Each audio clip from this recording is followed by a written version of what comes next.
അടുത്ത topic sources of bonus issue. Bonus share issue ചെയ്യുന്നത് ഏതൊക്കെ സോഴ്സിൽ നിന്ന് എടുത്തിട്ടാണ്? ദാറ്റ് ഈസ് ഒരു കമ്പനി ഷെയർ ഹോൾഡേഴ്സിന് ബോണസ് ഷെയർ ഇഷ്യൂ ചെയ്യുമ്പോൾ അവരുടെ കയ്യിൽ നിന്ന് ക്യാഷ് ഒന്നും വാങ്ങുന്നില്ല. വിച്ച് മീൻസ് ഷെയർ ഹോൾഡേഴ്സിന് ഫ്രീ ഓഫ് കോസ്റ്റ് ആയിട്ടാണ് ബോണസ് ഷെയർ ഇഷ്യൂ ചെയ്യുന്നത്. ഫോർ എക്സാമ്പിൾ, കമ്പനി എന്ത് ചെയ്തു?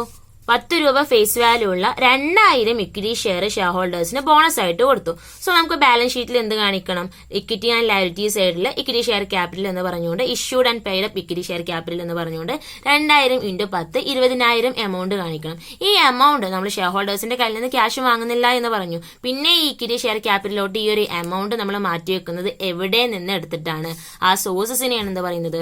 സോഴ്സസ് ഓഫ് ബോണസ് ഇഷ്യൂ എന്ന് പറയുന്നത്. നമ്മൾ പറഞ്ഞിട്ടുണ്ടായിരുന്നു കമ്പനിയുടെ റിസർവിൽ നിന്ന് എടുത്തിട്ടാണ് നമ്മൾ യൂഷ്വലി ബോണസ് ഷെയർ ഇഷ്യൂ ചെയ്യാറുള്ളത്. അപ്പൊ റിസർവ് എന്ന് പറഞ്ഞു കഴിഞ്ഞാൽ that is there are 2 sources, revenue reserve and capital reserve. Revenue reserve means അതിൽ വരുന്ന items general reserve. General reserve എന്ന് പറഞ്ഞു കഴിഞ്ഞാൽ കമ്പനി ജനറൽ ആയിട്ട് കീപ്പ് ചെയ്യുന്ന റിസർവ്, വിച്ച് മീൻസ് ഒരു സ്പെസിഫിക് പർപ്പസിന് വേണ്ടിയിട്ടായിരിക്കില്ല ആ ഒരു റിസർവ് കീപ്പ് ചെയ്യുന്നുണ്ടാവുക. ഇതിൽ കിടക്കുന്ന എമൗണ്ട് ബാലൻസ് നമുക്ക് എന്ത് പർപ്പസിന് വേണ്ടിയിട്ട് വേണമെങ്കിൽ എന്ത് ചെയ്യാം? യൂട്ടിലൈസ് ചെയ്യാം. അപ്പൊ ജനറൽ റിസർവ് അക്കൗണ്ടിൽ ക്യാഷ് ഉണ്ടെങ്കിൽ ഈ ക്യാഷ് നമുക്ക് ബോണസ് ഷെയർ ഇഷ്യൂ ചെയ്യാൻ വേണ്ടി യൂട്ടിലൈസ് ചെയ്യാം.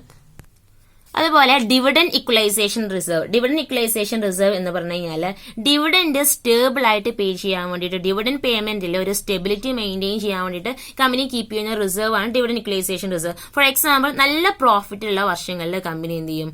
ഈ പ്രോഫിറ്റിൽ നിന്ന് ഒരു സെർട്ടൈൻ എമൗണ്ട് എടുത്തിട്ട് ഈ ഒരു, അതായത് ഡിവിഡൻഡിന് ഈക്വൽ ആയിട്ടുള്ള ഒരു എമൗണ്ട്, ആ വർഷം അവർ പേ ചെയ്യുന്ന ഡിവിഡൻഡ് എത്രയാണോ അതിന് ഈക്വൽ ആയിട്ടുള്ള ഒരു എമൗണ്ട് അല്ലെങ്കിൽ ഒരു സെർട്ടൈൻ സം എടുത്തിട്ട് ഈ ഒരു റിസർവ് അക്കൗണ്ടിലോട്ട് മാറ്റി വെക്കും. ഓക്കെ, ദെൻ പ്രോഫിറ്റ് ഇല്ലാത്ത വർഷങ്ങളിൽ, which means share holders dividend pay ചെയ്യാൻ പറ്റാത്ത ഒരു സിറ്റുവേഷൻ വരികയാണെന്നുണ്ടെങ്കിൽ അപ്പൊ നമ്മൾ എന്ത് ചെയ്യും? ഈ റിസർവ് അക്കൗണ്ടിലോട്ട് മാറ്റി വെച്ച എമൗണ്ട് ഇല്ലേ, ആ എമൗണ്ട് എടുത്തിട്ട് അത് എന്തിനു വേണ്ടി യൂട്ടിലൈസ് ചെയ്യും? ഷെയർ ഹോൾഡേഴ്സിന് ഡിവിഡൻഡ് പേ ചെയ്യാൻ വേണ്ടി യൂട്ടിലൈസ് ചെയ്യും. അപ്പൊ നമുക്ക് എന്ത് ചെയ്യാൻ പറ്റും?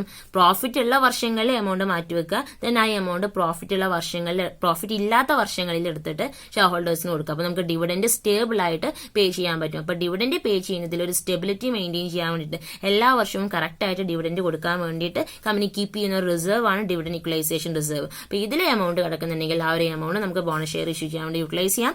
ദെൻ പ്രോഫിറ്റ് ആൻഡ് ലോസ് അക്കൗണ്ടിൽ എന്തെങ്കിലും ക്രെഡിറ്റ് ബാലൻസ് കിടക്കുന്നുണ്ടെങ്കിൽ ആ ഒരു അക്കൗണ്ട് നമുക്ക് ഇതിനു വേണ്ടി ബോണസ് ഷെയർ ഇഷ്യൂ ചെയ്യാൻ വേണ്ടി യൂട്ടിലൈസ് ചെയ്യാം. അതുപോലെ സിങ്കിങ് ഫണ്ട്. സിങ്കിങ് ഫണ്ട് എന്ന് പറഞ്ഞാൽ ലയബിലിറ്റി റെഡീം ചെയ്യാൻ വേണ്ടി, അതായത് ഇപ്പോൾ ലോൺ റീപേ ചെയ്യാൻ വേണ്ടിയിട്ട് അല്ലെങ്കിൽ ഡിബഞ്ചർ റീപേ ചെയ്യാൻ വേണ്ടിയിട്ട് നമ്മൾ കീപ്പ് ചെയ്യുന്ന ഒരു റിസർവ് ആണ് സിങ്കിങ് ഫണ്ട്. അപ്പോൾ നമ്മൾ ഇങ്ങനെയുള്ള പർപ്പസിന് വേണ്ടിയിട്ട് മാറ്റി വെച്ചിട്ടുള്ള സിങ്കിങ് ഫണ്ട് ഈ ലയബിലിറ്റി റെഡീം ചെയ്തതിനു ശേഷം എന്തെങ്കിലും ബാലൻസ് എടുക്കുന്നതിന്, ഫോർ എക്സാമ്പിൾ ഡിബഞ്ചർ റീപേ ചെയ്തതിനു ശേഷം, ഡിബഞ്ചർ ഹോൾഡേഴ്സിന് ക്യാഷ് തിരിച്ചു കൊടുത്തതിന് ശേഷവും ഈ സിങ്കിങ് ഫണ്ടിൽ എന്തെങ്കിലും ബാലൻസ് കിടക്കുന്നുണ്ടെങ്കിൽ, ക്രെഡിറ്റ് ബാലൻസ് കിടക്കുന്നുണ്ടെങ്കിൽ ഈ ഒരു ക്രെഡിറ്റ് ബാലൻസ്, ഇതിൽ കിടക്കുന്ന ബാലൻസ് നമുക്ക് എന്തിനു വേണ്ടി യൂട്ടിലൈസ് ചെയ്യാം? ബോണസ് ഷെയർ ഇഷ്യൂ ചെയ്യാൻ വേണ്ടി യൂട്ടിലൈസ് ചെയ്യാം. ഇനി നമ്മൾ ക്യാപിറ്റൽ റിസർവ് അല്ലെങ്കിൽ ക്യാപിറ്റൽ റിസർവിലോട്ട് വരികയാണെങ്കിൽ പ്രോഫിറ്റ് പ്രിയർ ടു ഇൻകോർപ്പറേഷൻ. ഇൻകോർപ്പറേഷന് മുന്നേയുള്ള പ്രോഫിറ്റ്, അതായത് ഒരു കമ്പനി നിലവിൽ വരുന്നതിന് മുന്നുള്ള പ്രോഫിറ്റ്. അങ്ങനെ പറഞ്ഞു കഴിഞ്ഞാൽ എന്താ? ഫോർ എക്സാമ്പിൾ, എക്സ് ലിമിറ്റഡ് എന്നുള്ള കമ്പനി വൈ ലിമിറ്റഡ് എന്നുള്ള കമ്പനിനെ വാങ്ങി. എന്നാ വാങ്ങിയത്? ജനുവരി 2006 വാങ്ങിയത്. ദെൻ അത് ഇൻകോർപ്പറേറ്റ് ചെയ്യുന്നത്, നമ്മളത് രജിസ്റ്റർ ചെയ്യുന്നത് എന്നാണ്? ജൂൺ 2006. അപ്പോൾ ജനുവരി 2006 തൊട്ടിട്ട് ജൂൺ 2006 വരെ എന്തെങ്കിലും പ്രോഫിറ്റ് ആ ഒരു കമ്പനി ഏൺ ചെയ്തിട്ടുണ്ടെങ്കിൽ അതിനെയാണ് പ്രോഫിറ്റ് പ്രിയർ ടു ഇൻകോർപ്പറേഷൻ എന്ന് പറയുന്നത്. ഇൻകോർപ്പറേഷൻ 2006 ആണ്. അപ്പോൾ 2006 ജൂൺ 1 അപ്പോൾ ഇൻകോർപ്പറേഷന് മുന്നേയുള്ള പ്രോഫിറ്റിനെയാണ് പ്രോഫിറ്റ് പ്രിയർ ടു ഇൻകോർപ്പറേഷൻ എന്ന് പറയുന്നത്. സോ ആ ഒരു പ്രോഫിറ്റും ബോണസ് ഷെയർ ഇഷ്യൂ ചെയ്യാൻ വേണ്ടി യൂട്ടിലൈസ് ചെയ്യാം. ദെൻ ഫിക്സഡ് അസറ്റ് വിറ്റിട്ടുണ്ടെങ്കിൽ അതിലെന്തെങ്കിലും പ്രോഫിറ്റ് ഉണ്ടെങ്കിൽ, അതായത് ഇപ്പോൾ ഫോർ എക്സാമ്പിൾ കമ്പനിയുടെ ഒരു ലാൻഡ് ഉണ്ട്, 3 ലക്ഷം വാല്യൂ ഉള്ള ലാൻഡ് ആണ്, അത് നമ്മൾ എന്ത് ചെയ്തു?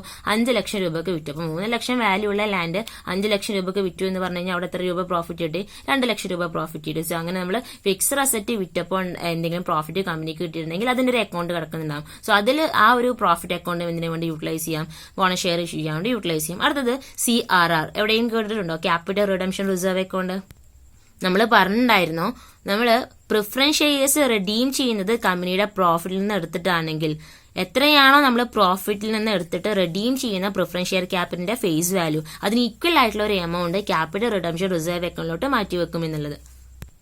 എന്നിട്ട് ഈ ഒരു അക്കൗണ്ട് എന്ത് പർപ്പസിന് വേണ്ടിയിട്ടാണ് യൂട്ടിലൈസ് ചെയ്യുക എന്ന് നമ്മൾ പറഞ്ഞപ്പോൾ ആ ഒരു ടോപ്പിക്കിനകത്ത് നമ്മൾ പറഞ്ഞിരുന്നു, it can be utilized for issuing fully paid bonus share issue ചെയ്യാൻ വേണ്ടിയിട്ട് മാത്രമേ ഈ ഒരു അക്കൗണ്ട് യൂട്ടിലൈസ് ചെയ്യാൻ പറ്റുള്ളൂ എന്നുള്ളത്. അപ്പോൾ CRR അക്കൗണ്ട് എന്തിനു വേണ്ടി യൂട്ടിലൈസ് ചെയ്യാം? Fully paid bonus share issue ചെയ്യാൻ വേണ്ടി യൂട്ടിലൈസ് ചെയ്യാം. ഓക്കെ, ഇനി security premium reserve collected in cash only. Cash ആയിട്ട് കളക്ട് ചെയ്തിട്ടുള്ള സെക്യൂരിറ്റി പ്രീമിയം റിസർവ് അക്കൗണ്ടും എന്തിനു വേണ്ടി യൂട്ടിലൈസ് ചെയ്യാം? ബോണസ് ഷെയർ ഇഷ്യൂ ചെയ്യാൻ വേണ്ടി യൂട്ടിലൈസ് ചെയ്യാം. ക്യാഷ് ആയിട്ട് കളക്ട് ചെയ്തിട്ടുള്ള സെക്യൂരിറ്റി പ്രീമിയം റിസർവ് അക്കൗണ്ട് എന്താണെന്നുള്ളത് നമ്മൾ ഡീറ്റെയിൽ ആയിട്ട് എക്സ്പ്ലെയിൻ ചെയ്യുന്നുണ്ട് കേട്ടോ. ഇനി ബാലൻസ് ഡീഡ്, അതായത് നമ്മൾ ഡിബെഞ്ചർ റെഡീം ചെയ്തതിന് ശേഷം ഡിബെഞ്ചർ റിഡംഷൻ റിസർവ് അക്കൗണ്ടിൽ ബാലൻസ് കിടക്കുന്നുണ്ടെങ്കിൽ ആ ഒരു ബാലൻസും ബോണസ് ഷെയർ ഇഷ്യൂ ചെയ്യാൻ വേണ്ടി യൂട്ടിലൈസ് ചെയ്യാം. ഇനി ഇതിൽ പ്രത്യേകം ശ്രദ്ധിക്കേണ്ട 2-3 കാര്യങ്ങളുണ്ട്. ഒന്ന്, CRRഉം സെക്യൂരിറ്റി പ്രീമിയം റിസർവ് അക്കൗണ്ട്, അതായത് സെക്യൂരിറ്റി പ്രീമിയം റിസർവ് അക്കൗണ്ട് എന്ന് പറഞ്ഞാൽ ക്യാഷ് ആയിട്ട് കളക്ട് ചെയ്തിട്ടുള്ള സെക്യൂരിറ്റി പ്രീമിയം റിസർവ് അക്കൗണ്ടും ക്യാപിറ്റൽ റിഡംഷൻ റിസർവ് അക്കൗണ്ടും fully paid bonus share issue ചെയ്യാൻ വേണ്ടി മാത്രമേ യൂട്ടിലൈസ് ചെയ്യാൻ പറ്റത്തുള്ളൂ. Partly paid bonus share issue ചെയ്യാൻ വേണ്ടി യൂട്ടിലൈസ് ചെയ്യാൻ പറ്റത്തില്ല. അതായത് നമ്മൾ പറഞ്ഞിട്ടുണ്ടായിരുന്നു പാർട്ട്ലി പെയ്ഡ് അപ്പ് ഷെയർസിനെ ഫുള്ളി പെയ്ഡ് അപ്പ് ഷെയർസ് ആക്കി മാറ്റുക എന്നുള്ളൊരു option. That is method of distribution of bonus എന്നുള്ള ടോപ്പിക്കിനകത്ത് 3ാമത്തെ പോയിന്റ് ആയിട്ടാണ് ഇത് വരുന്നത്. പാർട്ട്ലി പെയ്ഡ് അപ്പ് ഷെയർസിനെ ഫുള്ളി പെയ്ഡ് അപ്പ് ഷെയർസ് ആക്കി കൺവേർട്ട് ചെയ്യുക, മാറ്റുക എന്നുള്ളതിന്റെ മീനിങ് എന്താ എന്നുള്ളത്. സോ അത് ആ ഒരു വീഡിയോയിൽ പോയി കണ്ടു നോക്കുക. ബോണസ് ഷെയർ ഇഷ്യൂ ചെയ്യുന്നതിന്റെ ഒരു ഇൻട്രഡക്ഷൻ പാർട്ടിലാണ് പറയുന്നത്. അപ്പോൾ അതിന് വേണ്ടിയിട്ട് എന്ത് യൂട്ടിലൈസ് ചെയ്യാൻ പറ്റത്തില്ല? സെക്യൂരിറ്റി പ്രീമിയം റിസർവ് അക്കൗണ്ടും CRR അക്കൗണ്ടും യൂട്ടിലൈസ് ചെയ്യാൻ പറ്റത്തില്ല. Fully paid bonus share issue ചെയ്യാൻ വേണ്ടി മാത്രമേ യൂട്ടിലൈസ് ചെയ്യാൻ പറ്റത്തുള്ളൂ. പിന്നെ വേറെ ശ്രദ്ധിക്കേണ്ട കാര്യം എന്താണെന്ന് വെച്ച് കഴിഞ്ഞാൽ ഓൾറെഡി നമ്മൾ മെൻഷൻ ചെയ്തിട്ടുള്ളതാണ്, ഫിക്സഡ് അസറ്റ് റീവാല്യൂ ചെയ്യുമ്പോൾ നമ്മൾ ക്രിയേറ്റ് ചെയ്യുന്ന ഒരു റിസർവ് ഉണ്ട്. റീവാല്യൂഷൻ ഓഫ് ഫിക്സഡ് അസറ്റ് എന്താ എന്നുള്ളതും ക്ലിയർ ആയിട്ട് നമ്മൾ എക്സ്പ്ലെയിൻ ചെയ്തതാണ്. സോ ഫിക്സഡ് അസറ്റ് റീവാല്യൂ ചെയ്യുന്ന സമയത്ത് നമ്മളൊരു റിസർവ് ക്രിയേറ്റ് ചെയ്യും. സോ അതിൽ കിടക്കുന്ന ബാലൻസും അതുപോലെ തന്നെ security premium reserve not collected in cash, ക്യാഷിൽ കളക്ട് ചെയ്യാത്ത സെക്യൂരിറ്റി പ്രീമിയം റിസർവ് അക്കൗണ്ട് ഉണ്ട്. സോ ഈ 2 അക്കൗണ്ടും എന്തിനു വേണ്ടി യൂട്ടിലൈസ് ചെയ്യാൻ പറ്റത്തില്ല? ബോണസ് ഷെയർ ഇഷ്യൂ ചെയ്യാൻ വേണ്ടി യൂട്ടിലൈസ് ചെയ്യാൻ പറ്റത്തില്ല. ഫിക്സഡ് അസറ്റ് വിൽക്കുമ്പോൾ ഉണ്ടായ പ്രോഫിറ്റ് യൂട്ടിലൈസ് ചെയ്യാം, പക്ഷേ ഫിക്സഡ് അസറ്റ് റീവാല്യൂ ചെയ്യുമ്പോൾ ഉണ്ടായിട്ടുള്ള റിസർവ് യൂസ് ചെയ്യാൻ പറ്റത്തില്ല. ഇനി next one, types of bonus issue. 2 തരത്തിലാണ് ബോണസ് ഷെയർ ഇഷ്യൂ ചെയ്യുന്നത്. ഒന്ന്, ഫുള്ളി പെയ്ഡ് ബോണസ് ഷെയർസും second one partly paid bonus ഷെയർസും. അപ്പൊ എന്താണ് ഫുള്ളി പെയ്ഡ് ബോണസ് ഷെയർസ് എന്ന് പറഞ്ഞു കഴിഞ്ഞാൽ, കമ്പനിയുടെ എക്സിസ്റ്റിംഗ് ഇക്വിറ്റി ഷെയർ ഹോൾഡേഴ്സിന് അവര് ഹോൾഡ് ചെയ്യുന്ന ഷെയർസിന്റെ പ്രൊപ്പോർഷൻ ബേസിൽ കമ്പനി ഫ്രീ ഓഫ് കോസ്റ്റിൽ ഇഷ്യൂ ചെയ്യുന്ന ഷെയർസിനെയാണ് എന്ന് പറയുന്നത് ബോണസ് ഷെയർസ് എന്ന് പറയുന്നത്. അതായത് ഈ ഒരു കാര്യം പ്രത്യേകം ശ്രദ്ധിക്കണം കേട്ടോ. എല്ലാവർക്കും ഒരേപോലെയല്ല ബോണസ് ഷെയർ കൊടുക്കുക. ഫോർ എക്സാമ്പിൾ, ഒരു കമ്പനിക്കകത്ത് ഒരു എക്സാമ്പിൾ പറയട്ടോ, 10 ഷെയർ ഹോൾഡർ ഉണ്ടെങ്കിൽ 10 ഷെയർ ഹോൾഡർക്കും ഒരേപോലെ ആവില്ല കമ്പനി എന്ത് കൊടുക്കുന്നുണ്ടാവുക? ബോണസ് ഷെയർ കൊടുക്കുന്നുണ്ടാവുക. 1000 ഷെയർ ഹോൾഡ് ചെയ്യുന്ന ഒരു വ്യക്തി കൊടുക്കുന്ന ബോണസ് ഷെയർ ആവില്ല 2000 ഷെയർ ഹോൾഡ് ചെയ്യുന്ന ഒരു വ്യക്തി കൊടുക്കും. ഫോർ എക്സാമ്പിൾ, 1000 ഷെയർ ഹോൾഡ് ചെയ്യുന്ന ഒരു ഷെയർ ഹോൾഡർക്ക് കമ്പനി 50 ബോണസ് ഷെയർ കൊടുക്കുകയാണെന്നുണ്ടെങ്കിൽ 2000 ഷെയർ ഹോൾഡ് ചെയ്യുന്ന ഒരു ഷെയർ ഹോൾഡർ കമ്പനി എത്ര കൊടുക്കും? 100 ബോണസ് ഷെയർ കൊടുക്കും. അപ്പോൾ ഓരോരുത്തരുടെയും കയ്യിൽ എത്ര ഷെയർ ആദ്യം ഉണ്ടായിരുന്നോ അതിന്റെ ബേസിലായിരിക്കും അവർ കൊടുക്കുന്ന ബോണസ് ഷെയർ എന്ന് പറയുന്നത്. ഓക്കെ, അപ്പൊ എന്താണ് പാർട്ട്ലി പെയ്ഡ് ബോണസ് ഷെയർ എന്ന് വെച്ച് കഴിഞ്ഞാൽ നമ്മൾ ഓൾറെഡി പറഞ്ഞിട്ടുള്ള തന്നെയാണ്. അപ്പൊ എന്റെ കയ്യിൽ പാർട്ട്ലി പെയ്ഡ് ഷെയർസ്, അതായത് 10 രൂപ ഫേസ് വാല്യൂ ഉള്ള ഒരു 1000 ഇക്വിറ്റി ഷെയർ ഞാൻ വാങ്ങിച്ചിട്ടുണ്ടായിരുന്നു. സോ ഇതിൽ ഞാൻ എത്രയും പേ ചെയ്തിട്ടുള്ളൂ? ഒരു ഷെയറിന് 8 രൂപ എന്നുള്ള രീതിയിൽ 8 × 1000 എത്ര ഞാൻ പേ ചെയ്തിട്ടുള്ളൂ? 8000 പേ ചെയ്തിട്ടുള്ളൂ. ആക്ച്വലി ഞാൻ എത്ര കൊടുക്കണം? 10000 കൊടുക്കണം. അപ്പൊ ഇത് എന്റെ എന്ത് ഷെയർ ആണ്? പാർട്ട്ലി പെയ്ഡ് ഷെയർ ആണ്. 10 രൂപ കൊടുക്കേണ്ട സ്ഥലത്ത് 8 കൊടുത്തുള്ളൂ. അങ്ങനെ ടോട്ടൽ 10000-ൽ 8000 രൂപ ഞാൻ കൊടുത്തുള്ളൂ. ബാക്കി 2000 ഞാൻ പേ ചെയ്തിട്ടില്ല. സോ അതിന്റെ പാർട്ട്ലി പെയ്ഡ് ഷെയർ ആണ്. അപ്പോൾ ആ ഒരു കമ്പനീന്റെ ഷെയർ ഹോൾഡർ എന്നുള്ള രീതിയിൽ കമ്പനി എനിക്ക് ഡയറക്റ്റ് ആയിട്ട് ഫുള്ളി പെയ്ഡ് ബോണസ് ഷെയർ തരില്ല ചെയ്യുക. എന്റെ ഈ പാർട്ട്ലി പെയ്ഡ് ബോണസ് ഷെയറിന് 8000-നെ ഫുള്ളി പെയ്ഡ് ബോണസ് ഷെയർ ആയിട്ട് കൺവേർട്ട് ചെയ്യും. അതായത് 10000 ആയിട്ട് കൺവേർട്ട് ചെയ്യും. അപ്പൊ കമ്പനി എന്താ ചെയ്യുക? എനിക്ക് എത്ര തരിക?